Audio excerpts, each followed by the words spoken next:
and frustration 100%. that's surrounding it. Yeah, I mean, especially that detail about the bullet casings Oh my God. found at the scene inscribed with deny, defend, depose. It's like straight out of a crime thriller.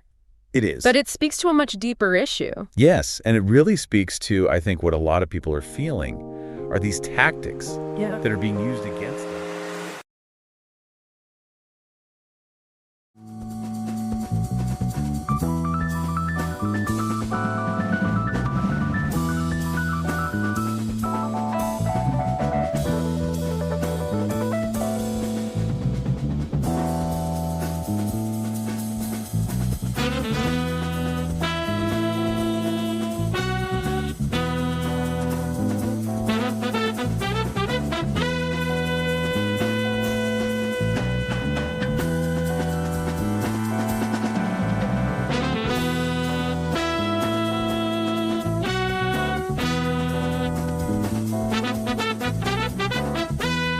Hey there, busy minds. Welcome back to Witter.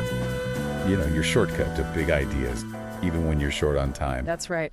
And this week we're diving deep into delay, deny, defend, why insurance companies don't pay claims and what you can do about it by Jay Feinman. Oh, yeah, I've heard of that one. It's a chilling read, and honestly, it's become even more relevant in light of that recent shooting of UnitedHealthcare CEO Brian Thompson. Yeah, a disturbing case. It is. And I think Feynman's book really offers a useful lens Oh, absolutely. for understanding some of the anger and frustration 100%. that's surrounding it. Yeah, I mean, especially that detail about the bullet casings Oh my God. found at the scene inscribed with deny, defend, depose. It's like straight out of a crime thriller.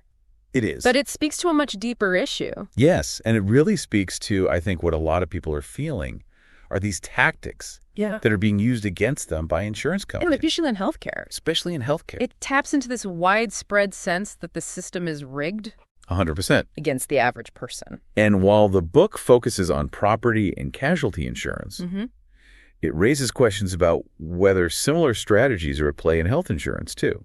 It's got everybody talking, for sure. It does. You know, Feynman's central argument is at the very foundation of insurance, the promise of financial security that's often undermined by the pursuit of profit. So let's unpack that. How does he illustrate this in the book? He uses real-life examples to paint a pretty stark picture. Okay. For instance, there's the story of Janet Jones, an Allstate policyholder who was injured in a car accident. Oh, wow. And her adjuster, promising her quality service, convinced her to sign a release Oh, man. for a paltry sum. Wow. Essentially, he acted as her lawyer. Oh, God. But he was working for Allstate, Right. not for her. So she was denied the compensation she deserved. Exactly. Wow. And what's even more unsettling is that internal Allstate documents later revealed a deliberate strategy to reduce attorney representation among claimants. Because people who don't have lawyers are more likely to accept lowball settlements. Precisely. Wow. It's all about maximizing profits. Right. Even if it means shortchanging the policyholders. So it's not just a few bad apples. Yeah. It sounds like a systemic issue. That's exactly Feynman's point. Okay. He traces this shift in claims handling back to the involvement of McKinsey & Company, McKinsey, consulting giant. the ones who advise all those Fortune 500 companies? Yeah, that's right. What's their role in all of this? They helped redesign the claims process for major insurance companies, including Allstate, Interesting. with a focus on minimizing payouts. Wow. They literally transformed claims departments into profit centers. So before McKinsey got involved, claims departments were more about well-handling claims. Yeah, they were seen as a necessary expense. Okay. But McKinsey introduced this idea of turning them into a source of revenue. And that's where this whole delay, deny, defend strategy comes in. Right. Feynman breaks down how this strategy plays out in practice, and it's honestly pretty disturbing. Yeah. He talks about Leslie Jo Nance, Okay. a truck driver who was injured in an accident. Oh, geez. His claim was delayed for years by Kentucky National Insurance. Oh, wow. They harassed him with private investigators, driving him to financial ruin, and ultimately forced him to accept a fraction of what he was owed. It was just awful. It's like they went from offering a helping hand to wearing boxing gloves. That's a great analogy. Yeah. And Feinman actually uses that very analogy when describing Allstate. Does he really? Yeah. He talks about their shift from the good hands image to a much more aggressive approach. Because they have that whole slogan, right? Yeah, exactly. You're in good hands with Allstate. Right. But it seems like that wasn't really the case. Not at all. They actively discouraged claimants from hiring lawyers. Oh, wow. And even gave adjusters scripts to persuade people to accept low settlement. It's ironic, isn't it? It really is. Allstate, with their famous "You're in good hands" slogan, was doing everything they could to avoid paying out on legitimate claims. It really highlights the power imbalance at play. Yeah. These insurance companies are massive corporations with vast resources. Of course. They can afford to drag out these cases for years, Right. knowing that most individuals don't have the time or money to fight them. It feels like David versus Goliath. Yeah. Except instead of a slingshot, people have stacks of paperwork and confusing medical bills to contend with. It's a powerful image, and it's especially true when it comes to what Feinman calls missed claims. Minor impact, soft tissue. Ah, yes, missed. I remember that from the book, but can you remind us what that refers to? Think whiplash, back pain, things like that. Injuries that might not be visible on an x-ray but are still incredibly painful and debilitating. So are you saying that insurance companies basically argue that these injuries are made up or exaggerated? Essentially. Wow. They exploit the ambiguities surrounding these types of injuries to deny legitimate claims. That's infuriating, and Feinman provides examples of this happening. He does. There's the case of Drannon and Gwenther, who suffered whiplash in a seemingly minor accident. Oh, God. Allstate offered them a ridiculously low settlement and then spent thousands of dollars fighting their claim, dragging it out for years. So even when they know they're in the wrong fund, they're willing to spend more money fighting a claim than just paying what's owed. That's the logic of delay, deny, defend. Wow. It's about wearing people down, Right. hoping they'll eventually give up. It makes you wonder how much of this is happening in the healthcare system too, right? Absolutely. I mean, there's definitely parallels. Think about the rising cost of healthcare, Yes. the complexities of insurance policies, Right. and the stories we hear about people being denied coverage for essential treatments. And then you have this backdrop of public frustration, which is palpable in the reactions to the UHC CEO shooting people who are angry. You're right. The AP News article cited numerous comments expressing a lack of sympathy for the CEO. A tough situation. It is. And it makes you wonder what led to this. Yeah. Some even speculated that the shooting was motivated by denied coverage or outrageous medical bills.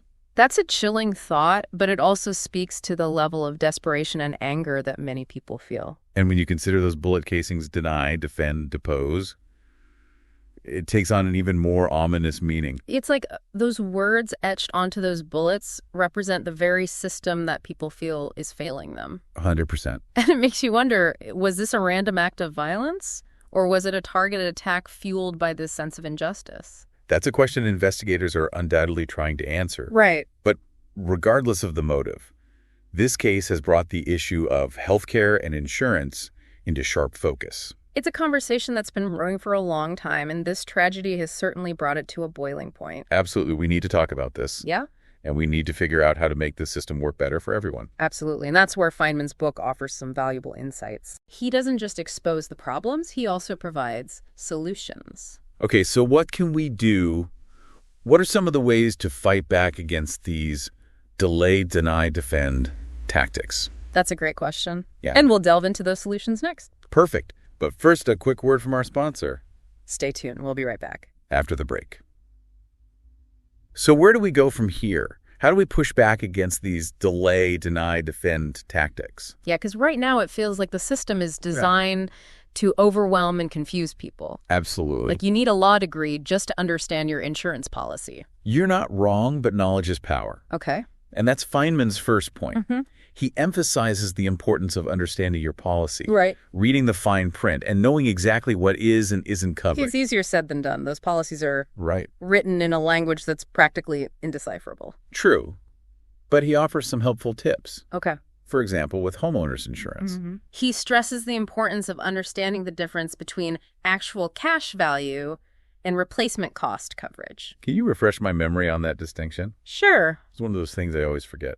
Actual cash value takes depreciation into account. Okay. So if your roof is 10 years old and gets damaged, the insurance company might only pay for the value of a 10-year-old roof, not a new one. Ah, I see. Yeah. So you could end up having to pay a significant amount out of pocket to actually replace it. Exactly. Which is why Feinman recommends opting for replacement cost coverage whenever possible. It ensures that you're fully covered in case of a loss. Makes sense. So step one is to understand your policy. What else can individuals do to protect themselves? Feinman also stresses the importance of thorough documentation. Okay. Keep records of everything, photos, receipts, all communication with the insurance company. Because if it's not documented, it didn't happen. Yeah. Precisely, create a paper trail that proves your losses and demonstrates that you've been cooperative throughout the process. It's like building your case before you even know if you'll need to file a claim. Exactly. It's about being proactive. Right. And if you do hit a roadblock, Yeah. if the insurance company is giving you the runaround, Feinman says don't be afraid to push back. Okay. Remind them of their obligations under the policy and under the law. So a little bit of don't mess with me energy. Exactly. Let them know you're informed and you're willing to stand up for your rights. Okay. You're not going to let them bully you into accepting less than you deserve. That makes sense. But what if that's not enough? Yeah. What if they still deny your claim or offer a settlement that's way below what you're owed? Well, in those cases, Feinman recommends seeking professional help. Okay. Consult with a lawyer or a public adjuster, especially for more complex cases. Okay. They can help you navigate the system Uh-huh. and ensure you're getting a fair deal. But don't insurance companies always try to discourage people from hiring lawyers? Absolutely. They make it seem like it's just going to complicate things? They know that having legal representation often leads to higher payouts for claimants. Right. But as Feinman points out, it's often worth pushing past that initial discouragement. So it's really about leveling the playing field. Precisely, you're hiring someone who understands the intricacies of insurance law Yep. and can advocate for you effectively. It's about having someone in your corner Right. who knows how to fight back against those delay, deny, defend tactics. That makes sense. But these individual solutions, while important, don't really address the systemic issues, do they? You're right. These stories, as horrifying as they are, point to a much bigger problem. Yeah. It's not just about a few isolated cases. It's about a system that's often skewed in favor of the insurance industry. So what can we do to change the system itself? Well, Feinman argues that we need stronger consumer protection laws and more robust enforcement of existing regulations. Okay. He suggests reforms like requiring insurance companies to be more transparent about their claims handling processes and limiting their ability to use these delay, deny, defend tactics. It seems like a no-brainer. Right. More transparency would make it harder for them to get away with these shady practices. Exactly. Sunlight is the best disinfectant. Yeah. And he also talks about reducing the influence of lobbyists. It's wild to think how much power the insurance industry wields in shaping legislation. It's a major factor. They have deep pockets, and they use them to influence policy in their favor. Right. So campaign finance reform is another area where we need to see change. Okay, so we need stronger regulations, more transparency, and limits on lobbying. Yeah. That's a pretty tall order. It is. But how do these ideas translate to the healthcare system specifically? Yeah. Because that's where a lot of this frustration is concentrated right now. Right. And, when we talk about healthcare, we're talking about people's lives, their well-being. The stakes are incredibly high. And it feels like the system is designed to make people feel powerless, to discourage them from even trying to get the care they need. That's a valid concern, and it's connected to the fact that healthcare in America is, to a large extent, driven by profit. It's like we've taken this basic human need and turned it into a commodity. And that creates a fundamental tension. Right. When profit is the primary motivator, it can come at the expense of patient care. Which brings us back to those bullet casings and those chilling words, deny, defend, depose. It's a reminder that these issues have real-world consequences. It's a stark and disturbing image, and it begs the question, what can we do to make the healthcare system more ethical, more equitable, and more responsive to the needs of patients? That's the million-dollar question, isn't it? It is. And one that deserves our attention. Absolutely. And while there's no easy fix, there are some promising ideas out there, ideas that could help shift the balance of power and ensure that everyone has access to quality, affordable healthcare. Okay, so let's dive into those ideas. What are some of the concrete steps that can be taken to reform the healthcare system and make it less susceptible to these delay, deny, defend tactics? Let's explore those in our next segment. We'll take a closer look at some of the solutions being proposed and consider their potential impact.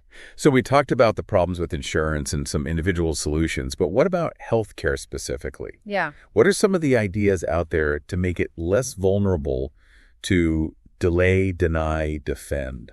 Well, there are no easy answers, Right. but some promising approaches are being discussed. Okay. Many echo Feinman's suggestions for reforming insurance as a whole. Like what? One major focus is on increasing transparency. Okay. This could involve requiring insurance companies to disclose more information about their claims, handling processes, their denial rates, and the reasons behind their decisions. So it's about shining a light on the inner workings, Right. making it less of a black box. Exactly. Sunlight is the best disinfectant, as they say. Yeah. By making this information public, we can hold insurance companies accountable and Yeah. identify patterns of abuse. It would also empower consumers to make more informed choices, right?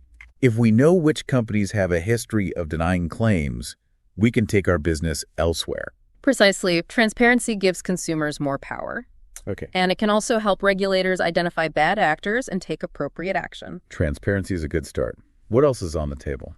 Another proposal is strengthening consumer protection laws. Okay. This could involve things like expanding the right to sue for bad faith denial of claims, increasing penalties for violations, and giving regulators more power to enforce the rules. Because right now it feels like the consequences are pretty minimal for delay, deny, defend.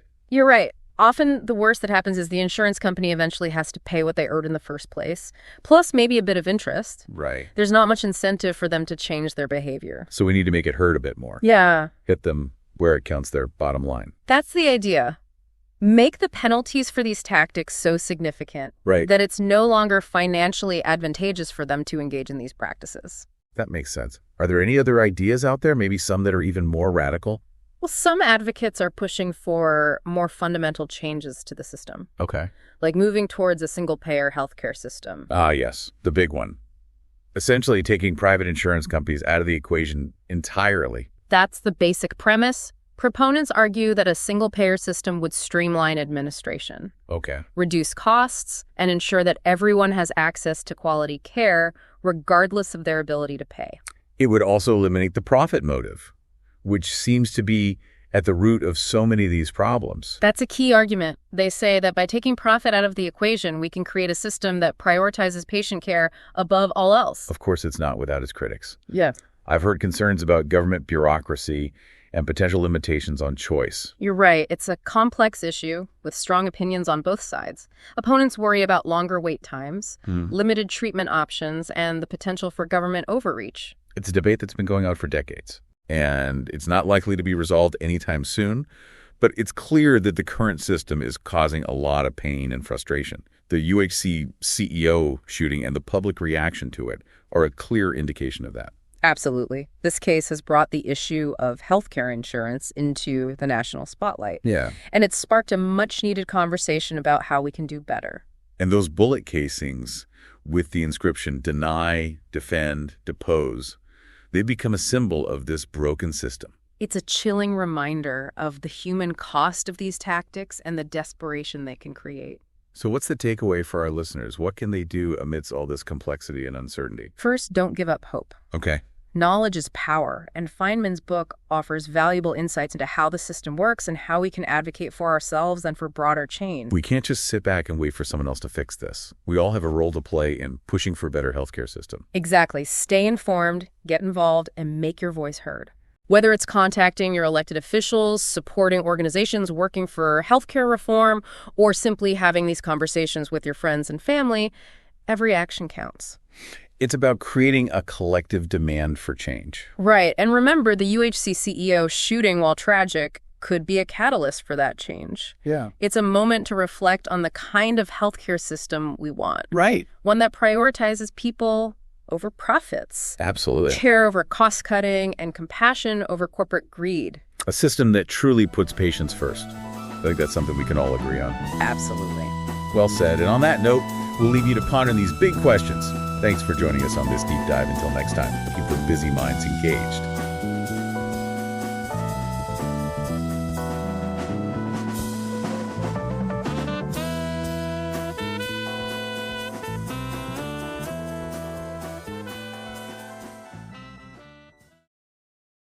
Thanks for listening to Witter, Who Has Time to Read?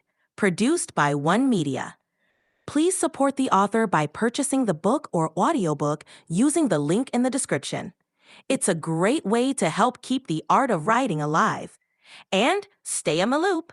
Subscribe to our newsletter for updates on weekly deep dives. And don't forget to share your thoughts or suggest our next deep dive at witterpodcast@gmail.com.